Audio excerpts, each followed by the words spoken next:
Okay, round two. Name something that's not boring. A laundry?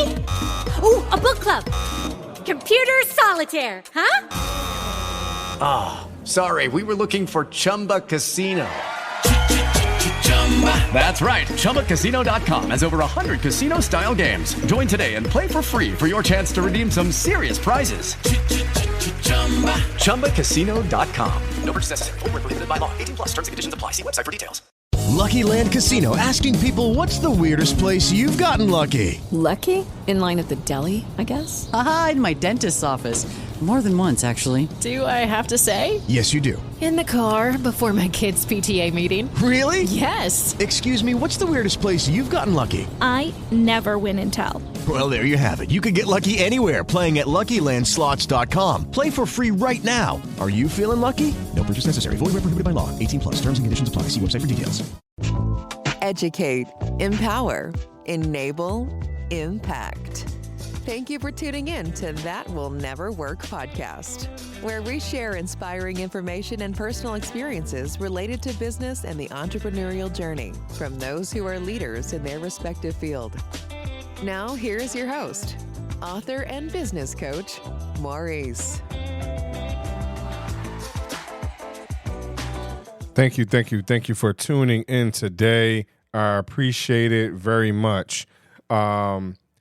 We are really in this customer-centric approach.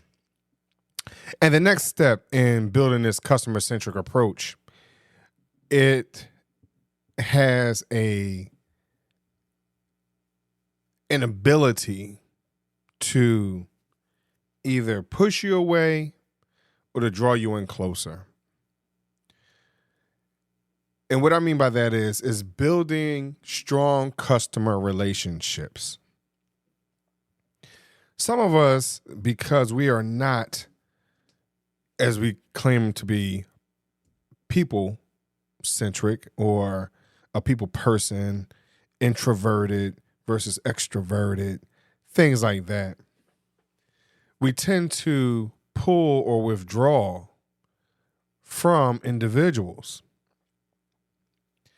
And in that, it causes us not to grow the way we intend or that we expect. And so we are now falling short of our long-term goals because that customer may use us one time and we keep moving, they keep moving on. And because we don't know how to foster, we do not know how to grow, we do not know how to incorporate our interpersonal skills into building those type of relationships. Now, some of us do struggle with that, right? And I encourage each and every one of us to build on it by not saying, hey, I need to become an extrovert today, because it's not that easy. But as long as you incorporate just some of these little pieces that, and I'm really going to give you two ideas, right? That will help you to build a strong customer relationship. Now, one of the things that I believe has helped me out has been to have a long, quote unquote, drawn out conversation with individuals. So some people may say I'm an extrovert because I like talking to people. I just like talking, i.e. the podcast, but that's not necessarily true. I try to get an idea of what the individual is about, their likes and dislikes, and how I can best suit them throughout the conversation. So if I ask you if you like pizza and you like a certain type of pizza, or you don't like pizza, all right? So are there a few things that can be taken away from that type of conversation? So I can say, hey, you know what? You like pizza? Okay, what kind of pizza do you like? Oh, yeah, I like Chicago deep dish, da, da, da, da, da, da. or I like New York style or whatever. And so understand that each part of the country, they have a different perspective on design. They have a different perspective on customer relations and things like that. So as I am trying to work with them, I try to keep a level of open communication. This is the key of just open communication, right? Of, hey, we are trying to build something. Now, as the project is moving forward and I'm running across some issues or challenges, they have not communicated to me very well what's going on, and we are having dialogue, regardless if it appears to be great or not to you. You're not always sure exactly how that individual is taking it, but just continue to try your best to have open communication with your client or customer. And as you are having that level of open communication, ultimately you're building trust. And this person can trust that you're trying your best to get the project done. And even if you cannot, or it's outside of your scope or your realm of getting the project done, they can still trust you, hopefully, in the future. You can say to them, hey, this is just a touch out of my space. I can still help you in another space, but this particular space cannot. So this is where I am now referring you to this person, or I am recommending that we collab with this organization over here to get your project done.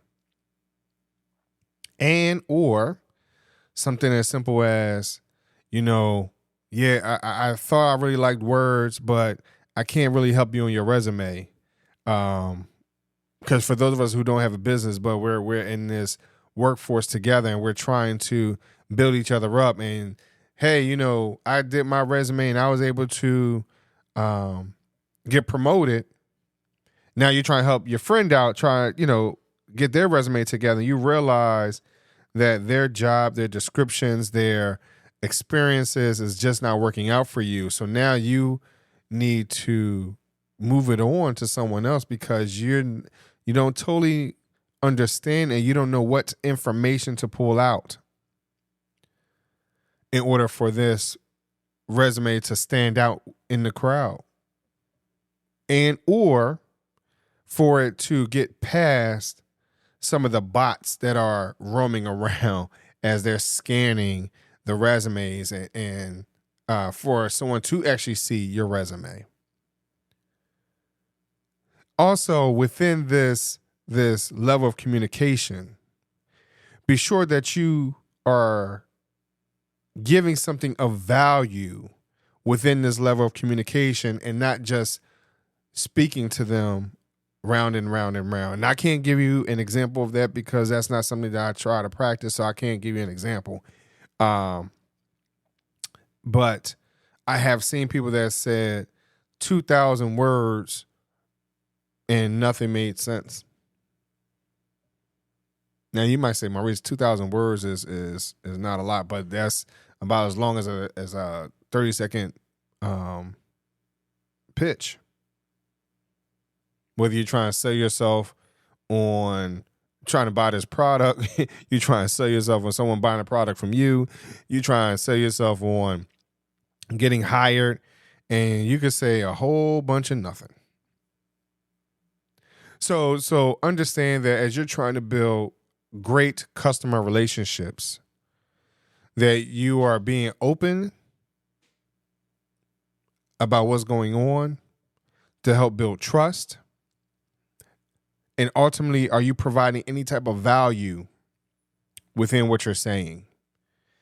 Now, this is one of the things that I struggle with, is giving up way too much information and value where I overload the individual I'm speaking to.